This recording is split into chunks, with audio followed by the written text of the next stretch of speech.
Salut à tous, je vous souhaite la bienvenue dans ce nouveau tutoriel. Aujourd'hui, nous allons apprendre à créer ce qu'on appelle un sticky menu. Donc, je vais vous faire une démonstration de ce que c'est. Alors, on a ici un menu rien de plus banal avec des liens. En dessous, on a un texte aléatoire. Donc, quand je commence à scroller ici, quand le menu touche la partie haute de la page, ben, il devient fixe. Il commence à suivre le défilement de la scroll bar. Donc, quand on revient vers la situation initiale, ben, le menu il regagne sa place. Donc on va apprendre à créer ça. Je vire le code de mon index. On a une page blanche. Donc on va commencer par saisir rapidement notre doctype, notre balise HTML, notre head, ferme, le body, et on ferme le body. On va créer un div avec l'id container. Il va tout englober. À l'intérieur de ce div, on va créer un autre. On va lui attribuer l'id menu. Il va contenir notre menu. Et on va saisir donc notre liste non ordonnée. Et à l'intérieur, on va rajouter nos items sous forme de liens. Donc A, href, on ferme le A. On rajoute un dièse puisque nos liens ne pointent vers nulle part. C'est juste un exemple. On va dire ici lien numéro 1. En gros, j'ai envie d'avoir par exemple 6 liens. Parfait. Ici, on va mettre 2. Ici, 3, 4, 5 et 6. Parfait. Pour le fun, on va rajouter un H1 ici.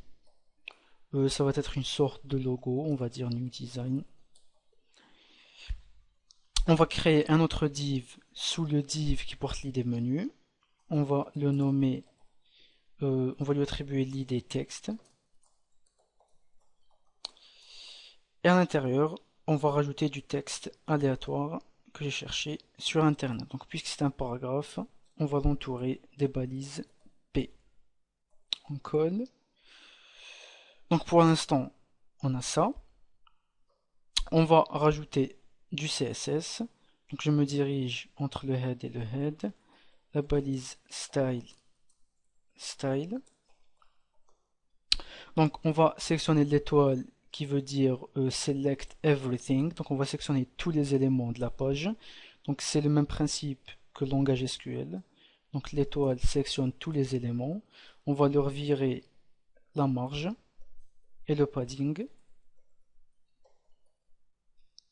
Donc si on actualise, voilà le résultat. Je sélectionne le body, on va lui attribuer une background color, on va dire un bleu assez sympa. Un font family, on va changer la police, on va dire Arial. Et un espacement entre les lignes avec un line height de 1.5 EM. Donc si on actualise, on a ça.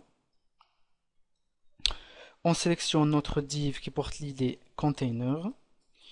On va lui attribuer une largeur de 960 px qui devrait arranger pas mal d'écrans. Donc on va créer un design fixe. On va rajouter un margin 0 auto pour que tout soit aligné, soit centré. Parfait.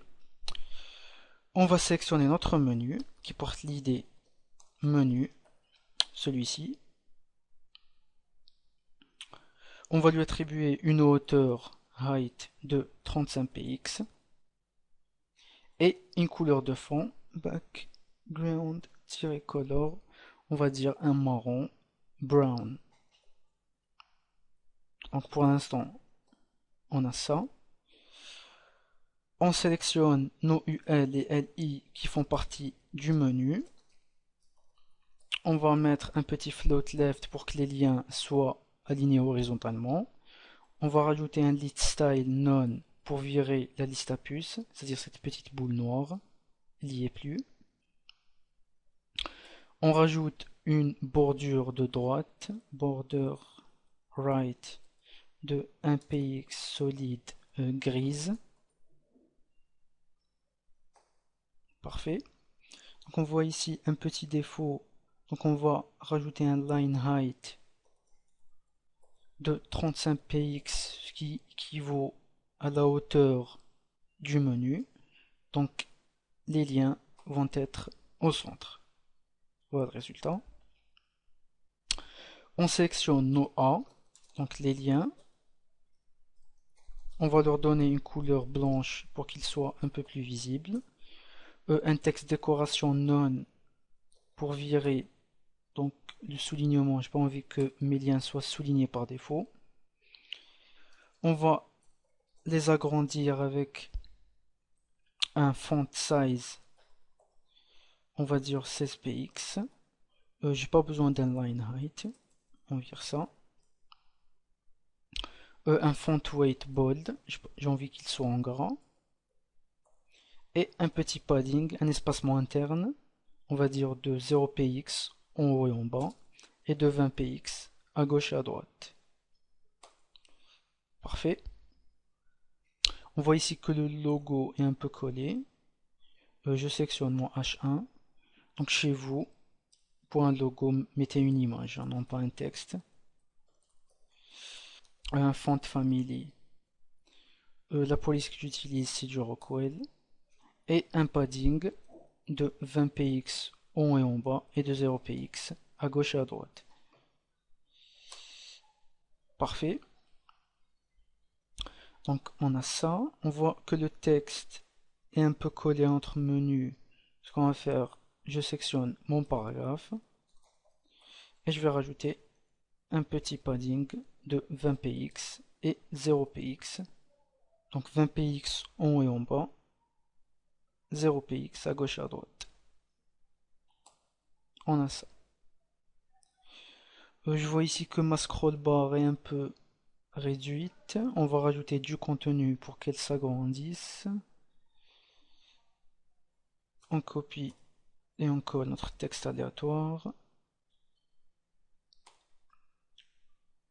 Ok, on a ça. Donc je vais arrêter la vidéo ici. Dans la deuxième partie, on va rajouter la partie jQuery et on va apporter quelques modifications entre code CSS. Donc je vous remercie, on se voit dans la deuxième partie.